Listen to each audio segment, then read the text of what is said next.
ലക്ഷ്യങ്ങളൊത്തിരി നേടി തന്നതിൽ വികസനമേറി ഈ നാട്. ലക്ഷദ്വീപിനം ഹംദുള്ള സഈദിനുണ്ടല്ലോ ആർക്കും കടപ്പാട്. ലക്ഷണമൊത്തൊരു PM സഈദോരെ പുത്രനിലും ആ നിലപാട്.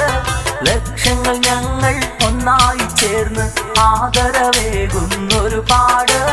ലക്ഷ്യങ്ങളൊത്തിരി നേടി തന്നതിൽ വികസനമേറി ഈ നാട്.